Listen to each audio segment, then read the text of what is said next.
सर्वप्रथम सातारा हिल मॅरेथॉनचे खूप खूप धन्यवाद, आभार मानतो। आज त्यांनी आम्हाला त्यांच्या मंचावरून प्रेक्षकांना एक वेगळं आव्हान करण्याची संधी दिली। तुम्हाला थोडासा विषय वेगळा वाटत असेल की शिवीमुक्त म्हणजे काय? आपण नेहमी ऐकतो तंबाखूमुक्त, दारूमुक्त, व्यसनमुक्त, शिवीमुक्त काय?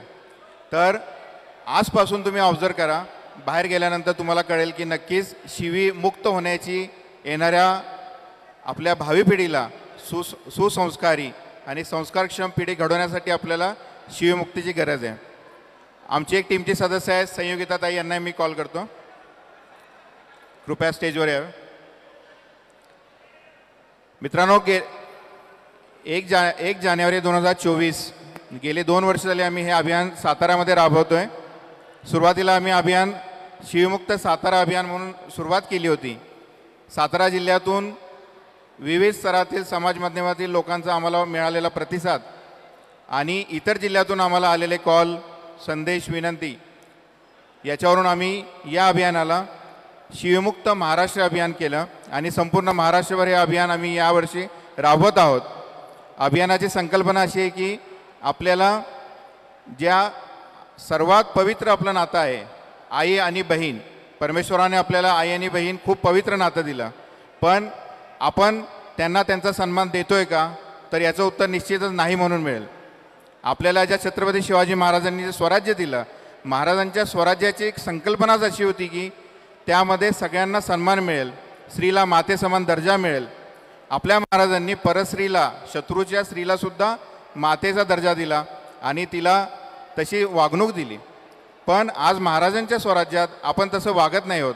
आपण आपल्या मित्रांशी चर्चा करताना, गप्पा मारताना अगदी गरज नसताना कितीतरी घाणेरडे शब्द, ज्याला म्हणजे अर्थही नसतो त्या शिव्यांचा, त्या वाक्यात, आपल्या त्या संबोधनात, त्या संभाषणात, पण विनाकारण आपल्या ते तोंडात येत असतात।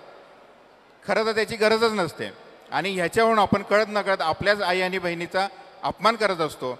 आपल्याला आजपासून इथून पुढे एक संकल्प करायचा आहे की आपण आपल्या साताऱ्याला, ऐतिहासिक साताऱ्याला, आपल्या महाराष्ट्राला शिवीमुक्त बनवायचं आहे।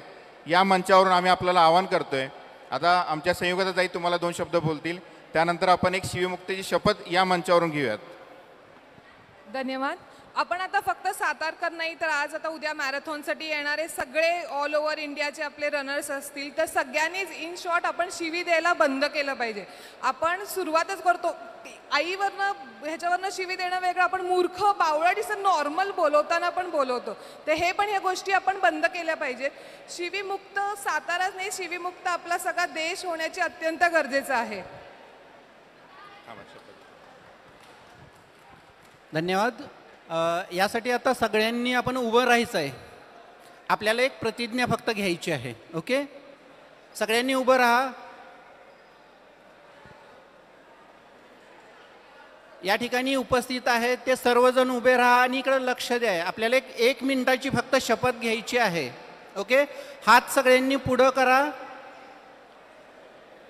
ओके, सुरू करूया आपण। भारत माझा देश आहे, देश आहे, या भारतातील महाराष्ट्र हे एक राज्य आहे, या महाराष्ट्रातील सर्व माता भगिनींचा आदर व सन्मान व्हावा, यासाठी परस्त्री माते समान मानून तसेच भारतीय संविधानाप्रती आदर ठेवून मी अशी प्रतिज्ञा घेतो की समाजातील सर्व स्त्रियांचा माता भगिनींचा आदर करण्याची जबाबदारी माझी असून मी दुसऱ्यांनाही त्याचे महत्त्व पटवून देईन। मी कोणालाही येथून पुढे आई बहिणीवरून शिवी देणार नाही शिवी देणार नाही आणि आणि जर कोणी जर कोणी असे करत असेल असे करत असेल तर त्याला तर त्याला त्यापासून त्यापासून परावृत्त करून परावृत्त करून स्त्री जातीचे महत्त्व स्त्री जातीचे महत्त्व समजून सांगेन. समजून सांगेन. आज आज मी मॅरेथॉन एक्स्पो मध्ये मॅरेथॉन एक्स्पो मध्ये अशी शपथ घेत आहे की अशी शपथ घेत आहे की मी माझ्या महाराष्ट्राला मी माझ्या महाराष्ट्राला शिवीमुक्त महाराष्ट्र बनवेन. शिवीमुक्त महाराष्ट्र बनवेन. मी माझ्या महाराष्ट्राला मी माझ्या महाराष्ट्राला शिवीमुक्त महाराष्ट्र बनवेन. शिवीमुक्त महाराष्ट्र बनवेन. मी माझ्या महाराष्ट्राला मी माझ्या महाराष्ट्राला शिवीमुक्त बनवेन. शिवीमुक्त बनवेन. धन्यवाद. धन्यवाद. धन्यवाद sir. Thank you very much sir. Thank you.